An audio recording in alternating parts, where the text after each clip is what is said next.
నమస్కారం. లైవ్ షోకి స్వాగతం.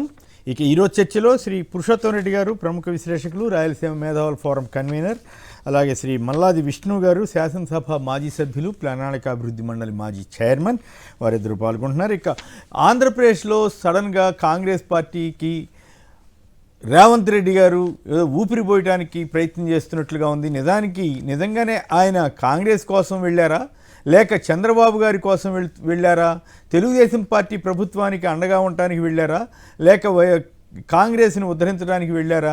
ఆయన చంద్రబాబు ప్రభుత్వాన్ని ఒక్క మాట అనకుండా బీజేపీతో కలిసి ఉన్న టీడీపీ ప్రభుత్వాన్ని ఒక్క పాయింట్లో కూడా విమర్శ చేయకుండా కేవలం ఏదో బీజేపీ అంటే ఇదని జనరల్ కామెంట్ చేసి తద్వారా చంద్రబాబు పట్ల తన కృతజ్ఞత తీర్చుకున్నారా? మరోవైపు చంద్రబాబు గారు బీజేపీతో పొత్తులో ఉన్నా కూడా హైదరాబాద్లో కానీ తెలంగాణలో రేవంత్ రెడ్డిని పోగొట్టడం ఏమిటి ఈ రాజకీయం? ఇదంతా కూడా ఇద్దరు పరస్పరం రాజకీయ ప్రయోజనాల కోసమే పనిచేస్తున్నారా? నిజంగానే వైఎస్ఆర్ స్ఫూర్తి తనకు ఉంది అని రేవంత్ చెబుతున్న దాంట్లో ఎంతవరకు వాస్తవం ఉంది? కడప లేని వదంతులు సృష్టించి వదంతుల మీద కడప ఉప ఎన్నిక వస్తే నేను తిరుగుతా ఇవన్నీ చెప్పడంలో ఆయన ఉద్దేశం ఏంటి? నిజంగానే జనం రేవంత్ని, అక్కడ చంద్రబాబుని విమర్శించని రేవంత్ని, ఇక్కడ రేవంత్ను పొగిడే చంద్రబాబుని నమ్ముతారా? తెలంగాణలో చంద్రబాబుని నమ్ముతారా, ఏపీలో రేవంత్ నమ్ముతారా? ముందుగా విష్ణు గారు చెప్పండి. మీరు గతంలో కాంగ్రెస్లో కూడా ఉన్నారు, తర్వాత జరిగిన అనేక పరిణామాలు మీరు చూశారు. ఇప్పుడు సడన్గా వైఎస్ఆర్కి విపరీతమైన ప్రాధాన్యత ఇస్తున్నట్లుగా వారు చిత్తశుద్ధితోటి చేస్తున్నారా, నటిస్తున్నారా? మీకేమనిపించింది విష్ణు గారు? ఆంధ్ర రాష్ట్ర రాజకీయాల ముందు లేకపోతే ప్రజల ముందు మరొకసారి రాజశేఖర రెడ్డి గారి మీద ప్రేమ అభిమానాన్ని ఒలకపోస్తూ ఉన్నారు, నటిస్తూ ఉన్నారు. ఎందుకంటే ఇక్కడ మొన్న జరిగినటువంటి ఎన్నికల్లో అనేక కారణాల మూలంగా వైఎస్ఆర్ కాంగ్రెస్ పార్టీ కొంచెం ఓటమి పాలైన తర్వాత దాన్ని ఏదో భర్తీ చేద్దామని చెప్పనో లేకపోతే దాన్ని స్థానాన్ని ఆక్రమిద్దామని చెప్పనో సంబంధం లేనటువంటి వ్యక్తులు ఆంధ్రప్రదేశ్లో రాజకీయాలు చేయాలని చెప్పని ఒక ప్రయత్నాన్ని నిన్న చూసాం మనం. ఎందుకంటే రాజశేఖర రెడ్డి గారు ఖచ్చితంగా ఆయన అనేక సందర్భాల్లో కడప పార్లమెంటు ఎన్నికల్లో కానీ లేకపోతే ఇంకా రకరకాలైనటువంటి సందర్భాల్లో జగన్మోహన్ రెడ్డి గారిని ప్రజలకి పరిచయం చేశారు. స్వయంగా యువకుడు, ఉత్సాహవంతుడు, రాజకీయాల్లో పేదలకి సహాయం చేయాలని చెప్పని, సేవ చేయాలని చెప్పని ఉత్సాహంతో వచ్చాడు అని చెప్పని ఆయనతోనే క్లియర్గా చెప్పినటువంటి సందర్భం చూసాం మనం.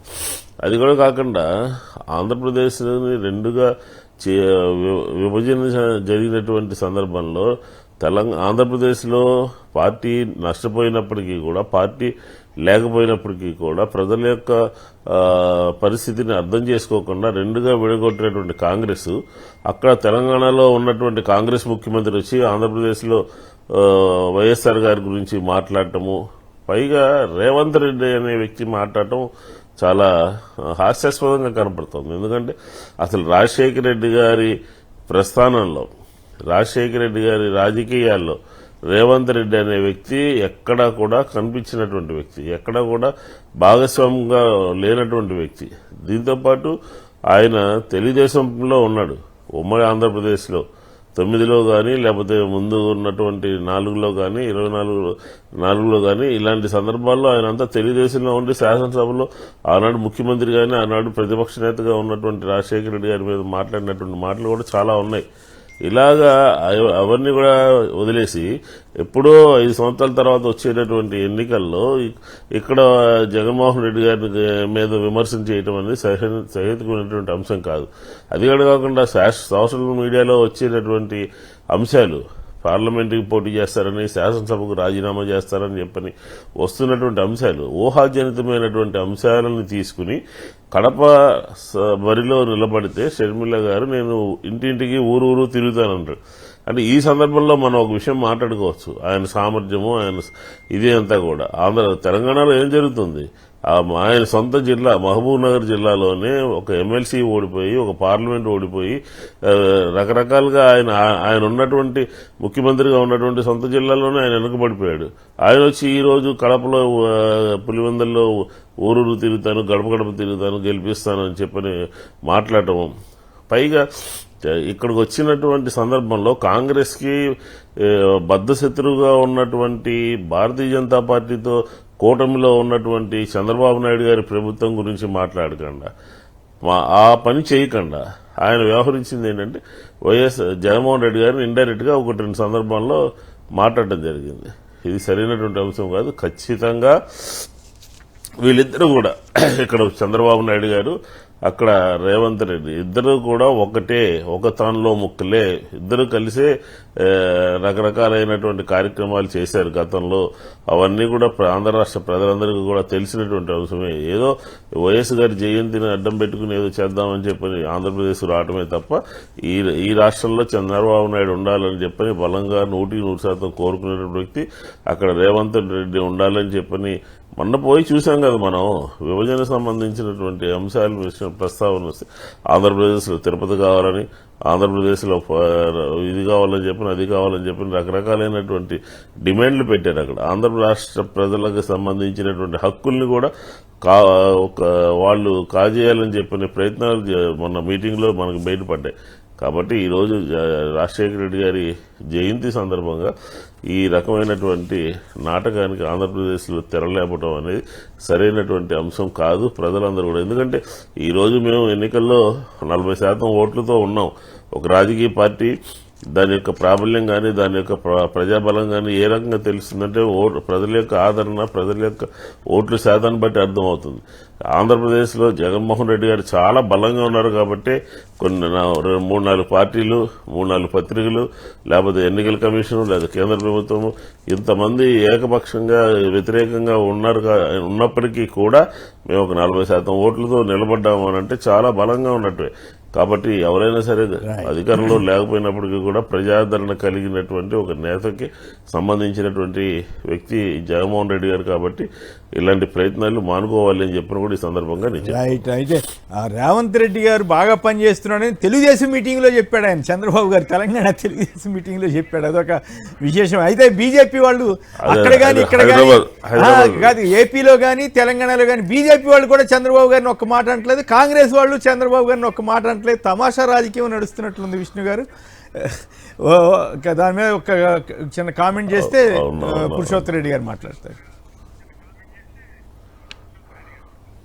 అంటే ఇప్పుడు పైకి కాంగ్రెస్ పార్టీ అయినా రేవంత్ రెడ్డి అనే వ్యక్తి ఆయన దగ్గర ఉన్నటువంటి వ్యక్తి, ఆయనతో పాటు కలిసి ఉన్నటువంటి వ్యక్తి, ఇద్దరు కలిసి స్టీఫెన్సన్ ఏం చేశారో మనం చూసాం. అంత అనుబంధం కలిగినటువంటి వ్యక్తులు. కాబట్టి నేనేమంటున్నానంటే రేవంత్ రెడ్డి తెలుగుదేశం మీటింగ్లో పొగుడుతారు, లేకపోతే భారతీయ జనతా పార్టీ వాళ్ళేమో ఏమీ మాట్లాడరు. ఈ రకమైనటువంటి రాజకీయాలు తెలుగు నాటే జరుగుతూ ఉన్నాయి, ఇంకెక్కడ కూడా ఉండవు. ఒక పార్టీలో ఉంటూ ఒక పార్టీతో సంబంధాలు పెట్టుకుని ఒక పార్టీని పొగుడుతూ ఒక పార్టీ ముఖ్యమంత్రిని బాగా పనిచేస్తాడని చెప్తుంటే ఎక్కడికి వెళ్ళిపోతుంది. అంటే నేను అక్కడ కాంగ్రెస్ పార్టీకి సంబంధించిన కొంతమంది కూడా రియాక్షన్ చూసాం మనం తెలంగాణలో కూడా. ఏ రకంగా మళ్ళీ తెలంగాణలో జొరబడాలని చెప్పిన ప్రయత్నం చేస్తున్నారు. ఇవన్నీ కూడా వాళ్ళేదో అన్నారు కానీ చంద్రబాబు గారి ఉద్దేశం తెలంగాణలో రేవంత్ కి ఉపయోగపడటం కోసమే ఆయన మళ్ళీ లేవాలని చూస్తున్నాడేమో. లేకపోతే గత 5 ఏళ్లుగా కనీసం మీ పార్టీని పోటీ కూడా పెట్టని చంద్రబాబు గారు ఇప్పుడు పోటీ చేస్తాడంటే మనం నమ్మొచ్చా? అదేలేండి. అది ఏ కోణం నుంచి చూసినప్పటికీ కూడా రేవంత్కి సహాయం చేయడం కోసమే ఆయన అనే మాటలు మాట్లాడుతున్నాడు. ఆ రకమైనటువంటి తీరు కనపడుతోంది మనకి ఖచ్చితంగా. హైదరాబాద్ ముఖ చిత్రంలో మనం చూస్తే మన మీటింగ్ యొక్క సరళి కానీ, తర్వాత జరిగినటువంటి మీటింగ్ కానీ, తర్వాత తెలుగుదేశం దాంట్లో ఆయన మాట్లాడినటువంటి ఇది కానీ క్లియర్గా ఎక్కడా కూడా 5 సంవత్సరాలు ముఖ్యమంత్రిగా ఉన్నాడు కదా ఆయన. ఇదే కొత్తగా ముఖ్యమంత్రిగా వచ్చినట్టు విభజన సంబంధించిన అంశాలను మాట్లాడటం, అదేదో ఎప్పుడు జరిగిపోయినట్టుగా పత్రికలు దానికి బిల్డప్ ఇవ్వడం, ఇదంతా కూడా చూస్తున్నాం మనం. 5 సంవత్సరాలు అక్కడ ఉన్నటువంటి ముఖ్యమంత్రితో ఈయన మాట్లాడాడు, అనేక సందర్భాల్లో మాట్లాడారు. కానీ ఏదంటే ఒక కొత్త ఒరవడి సృష్టించినట్టు, ఇద్దరు ముఖ్యమంత్రులు కలుస్తున్నట్టు, తెలుగు జాతి కోసం పనిచేస్తాం అన్నట్టు ఇలా రకరకాలుగా చెప్తున్నారు. ఇవన్నీ కూడా మనకు తెలిసినటువంటివి. దీని అంతా కూడా గమనిస్తూ ఉంటారు ప్రజలందరూ కూడా. ఓకే, దొరబాబు గారు పత్తికొండ నుంచి. దొరబాబు గారు నమస్కారం, మాట్లాడండి సంక్షిప్తంగా. మీరేమంటారు? చంద్రబాబు గారి ప్రభుత్వాన్ని ఒక్క మాట అనని కాంగ్రెస్ పార్టీ ముఖ్యమంత్రి గారు రేవంత్ రెడ్డి గారిని మీరు నమ్ముతారా? ఆయన చంద్రబాబు గారి కోసం పనిచేసినట్లా, కాంగ్రెస్ కోసం పనిచేసినట్లా? అట్లాగే ఇక్కడ బీజేపీతో కలిసి ఉన్న చంద్రబాబు గారు ఇక్కడికి వచ్చి కాంగ్రెస్ని పొగుడుతున్నారు, అంటే రేవంత్ రెడ్డి గారిని పొగుడుతున్నాడు. ఏమిటి ఈ రాజకీయాన్ని మీరు ఎట్లా చూస్తారు? ఈ రాజకీయం అంటే రేవంత్ రెడ్డి సార్ బీజేపీకి సపోర్ట్ సార్ ఆయన ఇప్పుడు ఆయన తెలంగాణలో మాత్రానికి చంద్రబాబు నాయుడు మన రేవంత్ రెడ్డికి సపోర్ట్ చేస్తారు, ఇక్కడ బీజేపీకి సపోర్ట్ చేస్తారు. అంతే, బీజేపీ వాళ్ళు కూడా ఏం ఫీల్ గారు, అది విశేషం కదా. ఫీల్ కాదు సార్, వాళ్ళు విలన్ పెట్టుకోరు, వీళ్ళు మళ్ళీ పెట్టుకోరు. ఇక్కడ అక్కడేమి రేవంత్ రెడ్డి గారు ఢిల్లీ వెళ్ళినప్పుడు మాత్రానికి మన నరేంద్ర మోదీ పొగుడతాడు. అవును, రేవంత్ రెడ్డి గారు రేవంత్ రెడ్డి గారు సోనియా గాంధీ కూడా రేవంత్ రెడ్డిని నమ్మదు సార్. అక్కడ గాంధీ గారు ఎప్పుడు ఢిల్లీ పోయినా కూడా ఎవరినో మంత్రి ఎవరు పెట్టుకొని పంపిస్తారు. అయితే ఒకట్లే, మనం మోడీ గారి గురించి మనం బాధపడ్డాం, కానీ బీజేపీ వాళ్ళు కానీ మోడీ గారు కానీ ఎవరు బాధపడాలి. ఆయన పట్టుకుని టెర్రరిస్ట్ అన్నా ఏమన్నా కూడా సరే, అది వాళ్ళు బీజేపీ వాళ్ళు ఇష్టం అనుకోండి. అనిల్ గారు బాపట్ల నుంచి. అనిల్ గారు నమస్కారం, మాట్లాడండి. రైట్, పురుషోత్తమ రెడ్డి గారు చెప్పండి, మీకు ఈ వింత రాజకీయం మీకు ఎట్లా అనిపిస్తోంది? చంద్రబాబు గారి ప్రభుత్వాన్ని ఒక్క మాట అనకుండా, అంటే బీజేపీతో కలిసి ఉన్న తెలుగుదేశాన్ని ఒక్క మాట అనకుండా రేవంత్ రెడ్డి గారు ఉపన్యాసం చేసి అట్లా ఇక్కడేమో డైరెక్ట్గానే పొగుడుతున్నాడు చంద్రబాబు గారు, రేవంత్ రెడ్డి ప్రభుత్వం బాగా పనిచేస్తోంది అని చెప్పి. మరి బీజేపీ వాళ్ళు ఇక్కడేం ఫీల్ కావట్లేదు, అక్కడ కాంగ్రెస్ వాళ్ళు ఏం ఫీల్ కావట్లేదు. ఏమిటి ఈ తమాషా రాజకీయం? కొమ్మిడి గారు అందరికి నమస్కారం. నమస్కారం. బేసిక్ గా ఒక విషయంలో కాంగ్రెస్ పార్టీని అభినందించాలి. అదేంటంటే రాజశేఖర రెడ్డి గారు లేని ప్రస్తావన, రాజశేఖర రెడ్డి లెగసీతో సంబంధం లేకుండా మనం బాగుపడలేము అని చాలా కాలం తర్వాత నిర్ధారణకు వచ్చారు. అంతవరకు సంతోషం. అంటే రాజశేఖర రెడ్డి ప్రస్తావన లేని కాంగ్రెస్ రాజకీయాలు జరగవు కాబట్టి ఆయన ఒక ఐకానిక్ పర్సనాలిటీని తెలంగాణలో బాగా జరుపుకున్నారు. వాళ్ళ ఉద్దేశాలు ఏదైనా రాజశేఖర రెడ్డి గారి ప్రస్తావన లేకుండా మన మనుగడ సాధ్యం కాదని అభిప్రాయానికి వచ్చారు. ఇప్పటికీ తత్వం బోధపడినందుకు సంతోషించాలి. పాయింట్ ఏంటంటే ఆంధ్రప్రదేశ్లో కాంగ్రెస్ పార్టీని పికప్ చేయాలని అనుకోవడంలో వాళ్ళ పార్టీకి వాళ్ళు తప్పేం లేదు. కాకపోతే ఎక్కడ కోల్పోయింది కాంగ్రెస్, ఎక్కడి నుంచి మొదలెట్టాలనేది కూడా క్లారిటీ ఉండాలి. కాంగ్రెస్ కోల్పోవడం రెండు కారణాలు. చాలా మంది విభజన అనుకుంటారు, విభజన కన్నా బలమైంది రాజశేఖర రెడ్డి గారు చనిపోయిన తర్వాత ఆ కుటుంబంతో కానీ వ్యవహరించిన తీరు, జగన్మోహన్ రెడ్డి గారు పార్టీ నుంచి బయటికి రావాల్సిన పరిస్థితి, ఆయన పార్టీ పెట్టుకోవడం ద్వారా కాంగ్రెస్ ఫినిష్ అయింది. ఇది పరిష్కారం కానంతకాలం కాంగ్రెస్ ఏదో పికప్ అయిపోతుంది, లేదా విభజన హామీలు మేము అమలు చేసేస్తాము, ప్రత్యేక హోదా మీద సంతకం పెట్టేస్తామంటే జరగదు. అది మాట్లాడేదానికి బాగుంటుంది. అంటే ఎక్కడ తప్పు చేశారో అక్కడి నుంచి కరెక్ట్ చేసుకోవడానికి ఉన్న మార్గాలు ఏంటో అన్వేషిస్తే లేటుగా అయినా సరే పరిష్కారం వస్తుంది. అది మొదటి వాళ్ళు గుర్తించాలి. రెండోది, రేవంత్ రెడ్డి గారి వ్యవహార శైలి ఎట్టుందంటే కొమ్మినేని గారు, మీ దగ్గర ఆయన కొంచెం తెలివిగా రాజకీయాలు చేస్తున్నారని అనుకుంటున్నాడు. అది ఎటుంటే మన ముగ్గురు ఇక్కడ విష్ణు గారు మీరు నేను మన ముగ్గురు వైరు వర్గాలు అనుకుంటే మీ దగ్గరకు వచ్చి మీరు చాలా గొప్పవాళ్ళని మీకు చెప్తున్నాడు, నా దగ్గరకు వచ్చి నేను గొప్పవాడని చెప్తున్నాడు, విష్ణు గారి దగ్గరకు వచ్చి విష్ణు గారు గొప్పవాళ్ళని ఇస్తున్నారు. ఇక్కడ రాజశేఖర రెడ్డి గారికి చంద్రబాబు నాయుడు గారికి రాజకీయంగా ఉల్టా. ఇద్దరితో నేను సఖ్యంగా ఉండగలను, ఆయన నాకు సన్నిహితుడు, ఇప్పుడు సహచరుడు అంటున్నాడు, అంతకుముందు గురువు అంటాను, ఇప్పుడు సహచరుడు అనే వరకు వచ్చారు ముఖ్యమంత్రి కావడం వల్ల. సహచరుడు అంటున్నాడు, రాజశేఖర రెడ్డి గొప్పవాడు అనేస్తున్నాడు. అట్లా చెప్పడం ద్వారా ఇద్దరిని నేను అడ్రస్ చేస్తానని ఆయన అనుకుంటున్నాడు. కానీ ఇద్దరు రేపు వదిలేస్తారనే విషయం ఆయన గమనిస్తే తొందరగా మంచిది. కాబట్టి ఎవరి మాట వాళ్ళకి చెప్పేస్తే అది తెలివైన రాజకీయం అని రేవంత్ రెడ్డి గారు అనుకుంటారు. రెండోది, రేవంత్ రెడ్డి గారు నిన్న కొంచెం అత్యుత్సాహంగా కొన్ని మాటలు మాట్లాడారు. అదేంటంటే కడపలో ఎలక్షన్ జరిగితే ఇంటింటికే వస్తాను అని. నాకు అభ్యంతరం లేదు. ఇంటింటికి వస్తే ఏమడుగుతారు? ఫస్ట్ దేవుడి కడప అంటారు కడప జిల్లాని. అంటే తిరుమల దేవస్థానంలో వాటా అడిగిన పుణ్యానికి ఈయనకి ఇంటింటికి వస్తే ఓట్లేయాలనా కడప జిల్లా వాళ్ళు? అంటే తిరుపతి దేవస్థానం వాటా అడిగితే ఈయనకి ఓటేసి గెలిపించాలి ఈయన ఇంటింటికి వస్తే. పోతిరెడ్డిపాడు వెడల్పు జరగకుండా రాయలసీమకు నీళ్లు రావు. పోతిరెడ్డిపాడు వెడల్పుని తీవ్రంగా ప్రతిఘటిస్తూ శాపనార్థాలు అసెంబ్లీలో పెట్టిన రేవంత్ రెడ్డి గారి కడప జిల్లాలో ఇంటింటికి వస్తే ఓటేయాలనా? శ్రీశైలం నుంచి వరదలు వచ్చినప్పుడు నీళ్లు తీసుకోవడం కోసం రూపొందించిన ఎత్తిపోతల పథకాన్ని తీవ్రంగా రాయలసీమ ఎత్తిపోతల పథకాన్ని తీవ్రంగా వ్యతిరేకించినటువంటి రేవంత్ రెడ్డి గారిని కడప జిల్లా ప్రజలందరూ హక్కును చేర్చుకోవాలి. శర్మిలా గారు ఆ పని ఎంత త్వరగా చేస్తే అంత మంచిది. ఎన్నికల లెటర్ రావు అనుకోండి, అది వేరే సంగతి. కానీ ఇందులో సోషల్ మీడియాలో ఒక వార్త క్రియేట్ చేసి జగన్మోహన్ రెడ్డి గారు అసెంబ్లీకి రాజీనామా చేసేస్తాడు, వాళ్ళ తల్లిని పెడతాడు, ఈయన ఎంపీకి పోతాడు, లోక్సభలో పోతాడు అని ఎవరో సోషల్ మీడియాలో ఒక తలకమాసిన వార్త రాస్తే దాని ఆధారంగా చేసుకుని ఎలక్షన్ వస్తుందని వీళ్ళు భావించేసి ఇప్పుడు శర్మిలా గారు మనం పోటీ చేశారు, రాహుల్ గాంధీ వచ్చి ప్రచారం చేశాడు, అయినా గెలవలేదు కదా.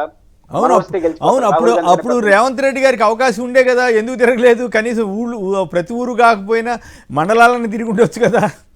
అప్పుడు అర్థమై తెలుసు శర్మిలా గారికి వచ్చి ప్రచారం చేస్తే లేనిపోయిన కాంప్లికేషన్ వస్తుందని ఆ రోజు పిలవలేదు, పిలిచినట్టు లేరు. రెండో విషయం, ఇప్పుడు విష్ణు గారు చెప్పినప్పుడు ఇప్పుడు తెలంగాణలో 50-50 ఎందుకు పడిపోయినాం? ఒక పార్టీ అధికారంలోకి వచ్చిన 100 రోజుల తర్వాత ఎన్నికలు జరిగితే మంచి గ్లామరస్ పొజిషన్ లో ఉంటారు. మీకు టీఆర్ఎస్ పార్టీ అధికారంలోకి వచ్చే ముందు 67, కానీ అధికారంకి వచ్చిన తర్వాత ఉల్టా అయింది, చాలా పెద్ద ఎత్తున పెరిగింది అది. ఇప్పుడు రేవంత్ రెడ్డి గారు అధికారంలోకి వచ్చిన తర్వాత బాగా పెరగాలి ఓట్లు, ఎందుకంటే పవర్లోకి వచ్చిన లేత ప్రభుత్వం. 100 రోజులు అయిపోయిన వెంటనే జరిగిన ఎన్నికల్లో మీకు వాళ్ళకి బీజేపీ 50-50 వచ్చేసిందంటే ఎలక్షన్ లో ఏ పరిస్థితిలో ఉంది. కాబట్టి తెలంగాణలో 2029లో ఆంధ్రప్రదేశ్ ఎలక్షన్ కొమ్మినేని గారు, కానీ 2018 2028లో మన ఎన్నికలు జరుగుతాయి. ఫస్ట్ ఆడ గెలిస్తే వీళ్ళందరూ కలిసి కాంగ్రెస్ వాళ్ళు మళ్ళీ ఆంధ్రప్రదేశ్ జోలికి రావచ్చు తర్వాత ఎన్నికల్లో. అంటే కాంగ్రెస్ పార్టీ ఇప్పటికైనా ఆంధ్రప్రదేశ్ లో మీరు ఎదగాలంటే ఫస్ట్ టైం ఓపిక ఉండాలి. రెండోది ఏంటంటే మీరు కాంగ్రెస్ ఎదగడం కోసం రాజకీయాలు చేయాలి. ఏదో జగన్మోహన్ రెడ్డి మీద పర్సనల్ గొడవలు పెట్టుకోవడం కోసం, ఇంటి సమస్యలు పరిష్కరించుకోసం కాంగ్రెస్. మొన్న నేను అనుకుంటున్నాను శర్మిల గారు వివేకానంద రెడ్డి ఇష్యూను కుటుంబ విషయాలు కాకుండా కాంగ్రెస్ రాజకీయాలు చేసి ఇంకొక 2% ఓట్లు పెరుగుంటాయి వాళ్ళు. కాంగ్రెస్ రాజకీయాలు చేయకుండా వివేకానంద ఇంట్లో గొడవలు తీసుకొచ్చి ఇదిలో పెట్టి ఈ పరిస్థితి తీసుకోవడం లాభం. రేపైనా కాంగ్రెస్ పార్టీ దేశవ్యాప్తంగా బీజేపీ పట్ల, బీజేపీ మిత్రుల పట్ల ఎంత కరుగ్గా ఉందో వ్యతిరేకంగా, అదే కరుకుదనాన్ని ఆంధ్రప్రదేశ్ రాజకీయాల్లో మీరు పోషిస్తేనే మిమ్మల్ని ఆదరిస్తారు ప్రజలు. ఈ రోజు కాకపోతే రేపైనా మీరు బీజేపీ రాజకీయాలను ఢిల్లీలో వ్యతిరేకిస్తే బీజేపీతో కలిసి ఉండే వాళ్ళతో సావాసం చేస్తా ఎట్లా సాధ్యమవుతుంది? కాబట్టి ఆంధ్రప్రదేశ్ బీజేపీ ఎదగాలంటే కాంగ్రెస్ రాజకీయాలు చేయాలి. ఇంటి రాజకీయాలు, వ్యక్తిగత రాజకీయాలు పోకడలో శర్మిల గారు పోయినంత కాలం కాంగ్రెస్ ఎదగదు. అది డిసడ్వాంటేజ్. అయితే నిన్న ఇప్పుడు రేవంత్ రెడ్డి గారికి ఒక మంచి అవకాశం తీసుకున్నాడు, ఓకే, అభ్యంతరం లేదు. కానీ విమర్శించాల్సిన తెలుగుదేశం ప్రభుత్వాన్ని ఆయన ఒక్క మాట అనకుండా ఏమి సాధించినట్లు అక్కడ చంద్రబాబు ప్రభుత్వం బ్రహ్మాండంగా ఉందని రేవంత్ రెడ్డి గారు చెప్పడానికి వెళ్ళాడా? రేవంత్ రెడ్డి గారు చంద్రబాబు కోసం వెళ్ళాడా, కాంగ్రెస్ కోసం వెళ్ళారా? ఇక్కడ ఓపెన్గానే చంద్రబాబు గారు రేవంత్ ప్రభుత్వం గొప్పదని చెబుతున్నాడు, కాంగ్రెస్ను పరోక్షంగా పొగుడుతున్నాడు. బీజేపీ వాళ్ళు మాత్రం ఎక్కడ నోరు విప్పట్లా. చాలా తమాషాగా ఉంది. బండి సంజయ్ గారు మాట్లాడితే అంత ఎత్తులు లేస్తాడు కదా, ఆయన మాట్లాడాల. అక్కడ ఏపీలో ఎవరు మాట్లాడట్లా. ఇదంతా తమాషాగా అనిపించట్లేదు? అంటే నాకు తమాషా అనిపించలేదు, కానీ ప్రాక్టికల్ గా ఏంటంటే బీజేపీ, తెలుగుదేశం, జనసేన పొత్తు పరస్పర అవగాహనతో, పరస్పర అభిమానంతో చేసుకుందా, పరస్పర అవసరాలతో చేసుకున్న పొత్తు. పరస్పర అవసరాలు తీరేంత వరకు ఇట్లే ఉంటారు.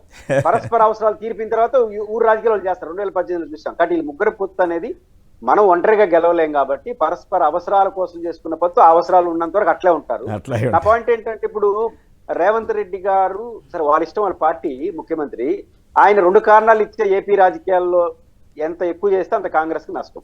2 కారణాలు ఇచ్చే. ఒకటి, ఆయన మొన్న ఉమ్మడి 2 రాష్ట్రాల సమస్య పరిష్కారం కోసం ఏర్పడిన సమావేశంలో ఆయన చెప్పాడు లేదు, మీడియాలో వచ్చిన వార్తల ప్రకారం వారు వ్యక్తం చేసిన డిమాండ్లు చాలా పెద్ద ప్రమాదకర డిమాండ్లు, విభజన చట్టంలో లేని డిమాండ్లు తీసుకొచ్చి పెట్టడం ద్వారా ఆంధ్రప్రదేశ్ మనోభావాలు దెబ్బతింటాయి కదా.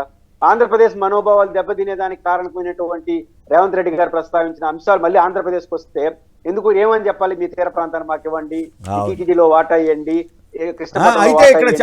అయితే ఇక్కడ ఆసక్తికరమైన విషయం, చంద్రబాబు గారు కనీసం ఖండించలే. అట్లా అడుగుతారా మీరని కూడా ఒక మాట అనలేదు. అది విచిత్రమైన పరిస్థితి. పైగా వాళ్ళకి 5 వెనక్కి ఇచ్చేస్తానికి కూడా ఒప్పుకున్నారండి. ఓకే, ఒప్పుకుంటే ఒప్పుకున్నారు. కానీ హైదరాబాద్లో మా ఆస్తులు మాకు ఇవ్వండి అని అడగాలి కదా, అది అడగట్లా. అది తమాషాగా ఉంది. అంటే ఇక్కడ నా పాయింట్ ఏంటంటే ఏపీలో రాజశేఖర రెడ్డి విగ్రహాలను అంత దారుణంగా ధ్వంసం చేస్తే కనీసం మరి నిన్న సభలో ఉన్న ఖండించాలి కదా. రేవంత్ రెడ్డి గారు అంత పెద్ద నాయకుడు వచ్చినప్పుడు, ఒక ముఖ్యమంత్రి హోదాలో వచ్చినప్పుడు చంద్రబాబు గారి మీద ఏగవాలనివ్వకుండా ఈ కథంతా నడిపితే జనం నమ్ముతారన్నదే నా ప్రశ్న. అదే నేను మొదటి కారణం, ఆయన డిమాండ్ చేస్తున్నది ఆంధ్రప్రదేశ్ మనోభావాలు దెబ్బతింటాయి. ఆ రీత్యా ఆయన ఆంధ్రప్రదేశ్కి వస్తే కాంగ్రెస్ పెద్ద ఉపయోగం లేదు. రెండో కాయిన్ ఏంటంటే రేవంత్ రెడ్డి గారు ఏ రోజు కూడా కాంగ్రెస్ లో చేరేంత వరకు రాజశేఖర రెడ్డి గారి పట్ల పాజిటివ్ అభిప్రాయం కలిగిన వ్యక్తి కాదు. అది వారి ఇష్టం. కానీ అలాంటి వ్యక్తి కేవలం కాంగ్రెస్ లో ఉన్నాడు కాబట్టి రాజశేఖర రెడ్డిని అభినందిస్తున్నాడు. అది పెదాల నుంచి వచ్చినట్టు అభినందనలు. మీరు ఇప్పుడు విగ్రహాలు కొట్టేస్తే బాధ ఎవరికి కలుగుతుంది? ఎవరైతే హక్కును చేర్చుకున్నారో వాళ్ళకి బాధ కలుగుతుంది. ఆయన కాంగ్రెస్ లో ఉన్నాడు కాబట్టి రాజశేఖర రెడ్డి ప్రస్తావన తెస్తున్నాడు అనేది క్లియర్. కాంగ్రెస్ లో చేరేంత వరకు రాజశేఖర రెడ్డి గారి పట్ల రేవంత్ రెడ్డి గారి అభిప్రాయం, కాంగ్రెస్ చేరిన తర్వాత అభిప్రాయం ఉంది. కాబట్టి ఆయన నుంచి అది ఆశించడం పెద్ద ప్రయోజనం లేదు. ఆయన ఇంట్రెస్ట్ చంద్రబాబే కానీ పేరుకి మాత్రమే కాంగ్రెస్ అయి ఉంటుంది ఏపీ వరకు చూస్తే. రైట్. భాస్కర్ రావు గారు ఖమ్మం నుంచి. భాస్కర్ గారు చెప్పండి, రేవంత్ రెడ్డి గారు వైఎస్ఆర్ విగ్రహాల గురించి కానీ అక్కడ జరుగుతున్న విధ్వంసం గురించి కానీ ఒక్క మాట మాట్లాడకుండా, చంద్రబాబు ప్రభుత్వాన్ని ఏమనకుండా వైఎస్ఆర్ నాకు స్ఫూర్తి అని చెబుతున్నాడు, మీరు నమ్ముతారా? నమస్కారం అండి. నమస్కారం. రేవంత్ రెడ్డి గారు అంతకుముందు తెలుగుదేశంలో ఉన్న, చంద్రబాబు గారు ఏదున్నా, ఇప్పుడు వైఎస్ఆర్ గారు అంటే కాంగ్రెస్ పార్టీ ముఖ్యమంత్రిగా అమరులయ్యారు. అది అందరికి ప్రజలందరికీ తెలుసు. 2 సంవత్సరాలు దాని తప్పట్టాల్సిన అవసరం లేదు. ఇప్పుడు కాంగ్రెస్ ముఖ్యమంత్రిగా షర్మిల గారు పిలిస్తే వచ్చారు, మాట్లాడారు. అవును, సబ్జెక్ట్ అది. ఇక్కడ చర్చలు కూడా చంద్రబాబు గారు కానీ మన రేవంత్ రెడ్డి గారు చర్చలు పెట్టారంటే తిరుపతి అడిగారా, ఏ అడిగారా అనేది, ఇక్కడ అడిగారా అక్కడ అడిగారా అని చర్చలు వచ్చినాయి. తెలుగు వాళ్ళగా నేను అనేది ఏంటంటే అది చంద్రబాబు గారు ముఖ్యమంత్రి, రేవంత్ రెడ్డి గారు ముఖ్యమంత్రి, అక్కడ మంత్రులు ఇక్కడ మంత్రులు సిఎస్లు అందరు కలిసి మాట్లాడుకుంటున్నారు సార్. ఇప్పుడు 10 ఏళ్ళు ఉన్నప్పుడు కేసీఆర్ గారు చేయలేదు, ఇప్పుడు ఉన్నప్పుడు మాట్లాడుకుంటే ఓకే. మాట్లాడుకోవడాన్ని ఎవరు తప్పు పట్టలేదు మిత్రమా, మీ పాయింట్ నాకు అర్థమైంది. వైఎస్ఆర్ కాదు వైఎస్ విగ్రహాలను తగలబెడితేనే మాట్లాడలేని పరిస్థితిలో కాంగ్రెస్ పార్టీ నేతలుండి చంద్రబాబు గారి కోసం పనిచేస్తున్నారేమో అని అనుమానం కలుగుతూ ఉంటే మీలాంటి వాళ్ళు అదే కరెక్ట్ అనుకుంటే నేనేం చేస్తాను, మీ ఇష్టం, అది మీకు ఆ హక్కు ఉంది, మీరు అనుకోండి. నేనైతే ఆశ్చర్యపోతున్నాను. చంద్రబాబు గారి కోసం రేవంత్ రెడ్డి గారు వెళ్ళారా, లేకపోతే రేవంత్ రెడ్డి గారి కోసం చంద్రబాబు ఇక్కడ పనిచేస్తున్నారా అనేది నాకైతే వచ్చిన సందేహం. ఇప్పుడు మిత్రులకు కూడా నాకైతే ఆ డౌట్ ఉంది. If I'm wrong I'm sorry, but నాకు ఈ కీలకమైనటువంటి డౌట్కి మీరు సమాధానం మీ దగ్గర లేదు. విగ్రహాలను ధ్వంసం చేసిన ప్రభుత్వాన్ని ఖండించనిటువంటి కాంగ్రెస్ పార్టీ వాళ్ళు వైఎస్ఆర్కి స్ఫూర్తి. ఏం కథలు చెప్తారండి, అది ఖండించి మిగతాది ఏదైనా చెప్పండి. చంద్రబాబును పొగడటానికి కాంగ్రెస్ పార్టీ వాళ్ళు మీటింగ్ పెట్టుకోవాలి అక్కడ. రైట్. సుబ్రహ్మణ్యం గారు భద్రాచలం నుంచి. సుబ్రహ్మణ్యం గారు నమస్కారం, మాట్లాడండి. నమస్కారం అండి. నమస్కారం. నమస్తే అండి. ప్యానల్లో ఉన్న పెద్దలందరికీ కూడా నమస్కారం సార్. నమస్కారం, మాట్లాడండి. ఇప్పుడు వైఎస్ రాజశేఖర రెడ్డి గారు కాంగ్రెస్ చనిపోయే పార్టీకి ప్రాణం పోశాడండి. అవును. అలాంటి వ్యక్తిని ఒక విగ్రహాలు తగలబెడుతుంటే ఒక ముఖ్యమంత్రి స్థాయి గాని ఆయన జన్మదినం రోజు కానీ ఖండించకపోవడం అనేది దుర్మార్గమైన చర్య అండి. అవును. అదే విధంగా షర్మిల గారికి మన రాజశేఖర రెడ్డి గారికి పోలిక పెట్టారండి. వైఎస్ రాజశేఖర రెడ్డికి షర్మిలకి నక్కకి నాగలు వద్దులే, అట్లాంటి వ్యక్తిగత తండ్రి కూతుళ్ళ మధ్య మనం అట్లాంటి విభేదాలు పెట్టకూడదు. అది మర్యాద కాదు, వద్దు. ఆ విషయాల్లోకి వెళ్ళొద్దు, రాజకీయంగానే మాట్లాడు. రాజశేఖర రెడ్డి గారి వారసుడు జగన్. ఓకే, రాజశేఖర రెడ్డి గారి వారసుడు జగన్ అవుతాడు కానీ షర్మిల గారు కాదు. షర్మిల గారు ఈ రాజకీయ జీవితం ఒక 10 సంవత్సరాలు కూడా కాకుండానే అన్ని పార్టీల్లో మారిందండి. ఆ స్టాండర్డ్ లేదు. ఆ ఉద్దేశంతో ఆ విధంగా చెప్పాల్సి వస్తుంది కానీ తండ్రి కూతురికి ఇదే గొడవ పెట్టే ఉద్దేశం కాదండి. అదే విధంగా ఇక్కడ ఎందుకంటే ఆంధ్రప్రదేశ్ ప్రభుత్వం కానీ తెలంగాణ ప్రభుత్వం కానీ ఏంటంటే ప్రజలను పక్కదావ పట్టించాలి. వాళ్ళ దగ్గర నిధులు లేవు, వాళ్ళు అనుకున్న స్కీమ్స్ అమలు చేయలేరు కాబట్టి ఏదో విధంగా గందరగోళంతో ప్రజలను పక్కదావ పట్టించడానికి జరగని విషయాలు మాట్లాడుతున్నారండి. తిరుపతిలో మాకు వాటా కావాలనేది అది కరెక్ట్ కాదు. తిరుపతిలో వాటా కావాలంటే 50 చుట్ల వాటా ఇవ్వాలి ఆంధ్రప్రదేశ్ కి. ఈ విధంగా వస్తాయి కదా. హైదరాబాద్ ఆదాయంలో వాటా అడగాలి కదా చంద్రబాబు గారు, మాకు 50% వాటా ఇమ్మని అడగాలి కదా. ఇక్కడ మేమేంటో మాకు ఆ ప్రాంతం వాళ్ళ పన్నులు కూడా ఇక్కడ కట్టారని చెప్తారు కదా. కనీసం ఆ 10th షెడ్యూల్ వాటిలో ఉన్న ఆస్తులు ఇవ్వడానికే రేవంత్ రెడ్డి గారు ఒప్పుకోవట్లేదు. అయినా రేవంత్ రెడ్డి గారు బాగా చేస్తున్నాడనేమో చంద్రబాబు గారు పొగుడుతారు, అక్కడికి వెళ్ళేమో ఆయన పొగుడుతాడు. ఏంది తమాషాగా ఉంది. రైట్. ఇక విష్ణు గారు చెప్పండి, ఇసుక గొడవ ఏంది? ఇసుక అంతా తమాషా. ఇసుక ఫ్రీ అని చెప్పారు కానీ టన్ను 1200 రూపాయల పైన వసూలు చేస్తున్నారంటూ వార్తలు వచ్చాయి. నిజంగానే ఇసుక ఎంత పెద్ద, అది కూడా హామీ ఉల్లంఘన కిందే వస్తుందా? సార్ ఇది చాలా ఏమంటారంటే దీన్ని పోయినసారి 14 నుంచి 19 వరకు చేసినటువంటి సందర్భంలో కూడా ఇసుక ఉచితం అని చెప్పని చేశారు సార్. అంటే పైకి లేబుల్ అనమాట, పైకి ఒక సింబల్ అనమాట, ఫ్రీ ఇసుక అని చెప్పని. ఇక అందులో అన్నీ మొదలవుతాయి, అన్నీ జరుగుతూ ఉంటుంది. మనం ఒక కాంక్రీట్ గా పోయిన 5 సంవత్సరాలు పద్ధతి ప్రకారం చేస్తే దాని మీద విమర్శలు చేసి ప్రజల్ని రెచ్చగొట్టి ఈ రోజు చూద్దాం. ఈ రోజు కమిటీలు పెట్టారు, టన్ను 1200 1300 రూపాయలు చెప్తున్నారు. ఇదంతా ఫ్రీ అనే పేరు మీద రేటు ధర నిర్ణయించి ఇచ్చేటటువంటి కార్యక్రమాన్ని ఫ్రీ ఉచిత ఇసుక ఎలా అవుతుంది? ఇది కూడా ప్రజల్ని మభ్యపెట్టడమే, మోసం చేయడమే, ఇచ్చినటువంటి హామీని అమలు చేయకపోవడమే. ఖచ్చితంగా ఇసుక విషయంలో ఈ రోజు చెప్పినటువంటి నిర్ణయం ప్రజలకు ఆమోదయోగ్యకరమైనటువంటిది కాదు ఇది. ఎందుకంటే గతంలో కూడా ఫ్రీ అని ముసుగేసుకుని చేసినటువంటి కార్యక్రమాలు వాళ్ళ పత్రికల్లోనే పుంకాలుగా రాశారు. కాబట్టి ఇసుక అనేది ప్రజల యొక్క అవసరాలు తీర్చేది కాదు, ఒక ప్రణాళికాబద్ధంగా చేయాల్సినటువంటి కార్యక్రమం. అంతే ఆగమేఘాల మీద కమిటీలు పెట్టి రేట్లు నిర్ణయించి ఫ్రీగా ఇచ్చేస్తున్నామని చెప్పని ఒక ప్రచారం కోసం మాత్రమే కానీ నాకైతే విష్ణు గారు నాకైతే ఒక ఆసక్తికరమైన అబ్జర్వేషన్ ఏంటంటే, నేను గతంలో ఎప్పుడు కూడా ఈ స్థాయిలో ఇసుక డిపోలు పెట్టి లక్షల టన్నులను రెడీ చేసి ప్రజలకు అందుబాటులో ఉంచడం, రేటు అటు ఇటు ఉండొచ్చు, అది వేరే విషయం. కానీ ఆ 43 లక్షల టన్నుల ఇసుకని రెడీగా ఉంచినటువంటి జగన్ ప్రభుత్వం సమర్థత అనేది కనపడతా ఉంది కదా.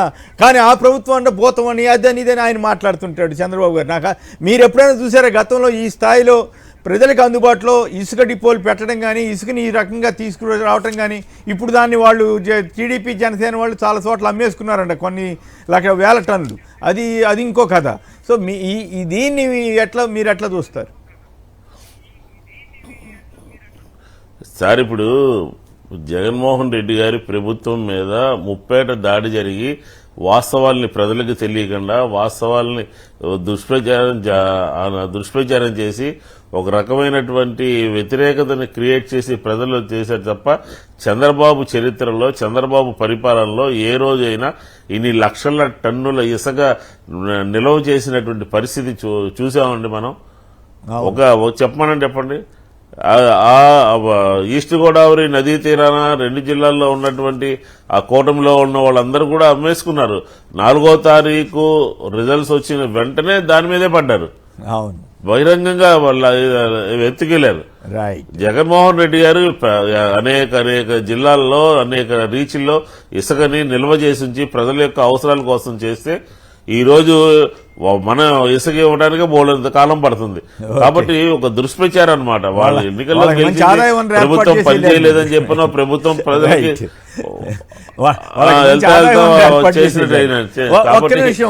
కొండా రాఘవరెడ్డి గారు మాట్లాడారు. ఒక్క నిమిషం. కొండా రాఘవరెడ్డి గారు నమస్కారం అండి, మాట్లాడండి.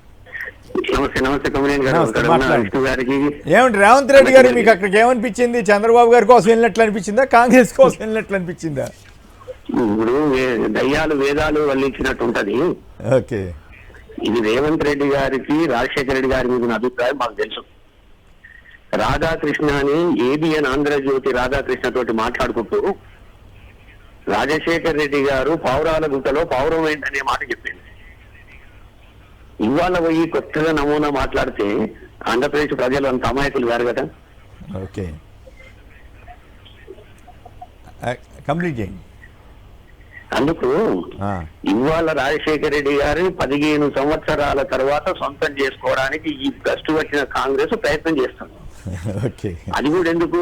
జగన్మోహన్ రెడ్డి గారికి వ్యతిరేకంగా ఒక కూటాన్ని తయారు చేయాలి, కుటుంబాన్ని చిచ్చు పెట్టాలన్న ఉద్దేశంతో రేవంత్ రెడ్డి, డికే శివకుమార్, చంద్రబాబు నాయుడు, రాహుల్ గాంధీ కలిసి చేసినటువంటి కుట్రలో మొన్న ఎన్నికలలో వాళ్ళ సంగతి ఏందో బయటపడ్డది. అది రెఫరెండం అనుకున్నా ఇంకోరు అనుకున్నా, మరి వాళ్ళు ఎక్కడ పోయింది? ఆ సునీతమ్మ స్టేజ్ మీద కనబడలే ఎక్కడ.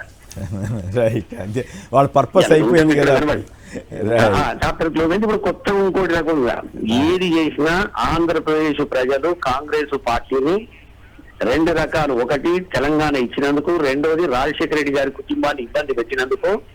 ఇంకా 5-10 సంవత్సరాలు కాదు 20 సంవత్సరాలైనా కాంగ్రెస్ ను అసలు దరిదాపులో కూడా రానియరు ఆంధ్రప్రదేశ్ ప్రజలు. రైట్, ఓకే అండి, థ్యాంక్ యూ.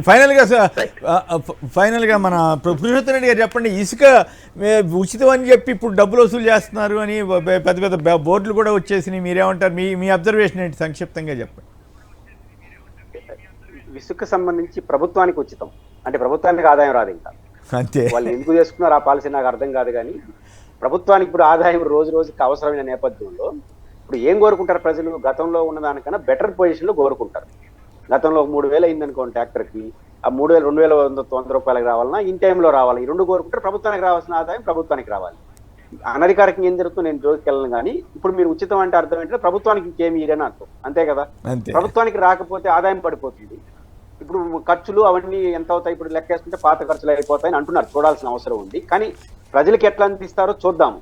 ప్రభుత్వానికి వచ్చే ఆదాయం కూడా పడిపోతే రేపు ఎట్లా వస్తుంది పరిస్థితి? రైట్. రేపు మనకున్న పరిస్థితి అయితే ఎవరో ఒక మిత్రుడు సోషల్ మీడియాలో చూశాను, ఒక ఆసక్తికరమైన ప్రశ్న వేశాడు. సరే పేదవాళ్ళకి ఇసుక ఫ్రీగా ఇస్తే పర్వాలేదు, పెద్ద పెద్ద అపార్ట్మెంట్ కట్టే వాళ్ళకి బిల్డర్లకి కూడా ఉచితంగా ఇస్తే మరి వాళ్ళు ఏమైనా రేట్లు తగ్గించే అవకాశం ఉంటుందా ఉండదా అనేది ఒక డౌట్ వ్యక్తం చేశారు. బాగా ఆసక్తికరమైన డౌట్ అనిపించింది నాకు.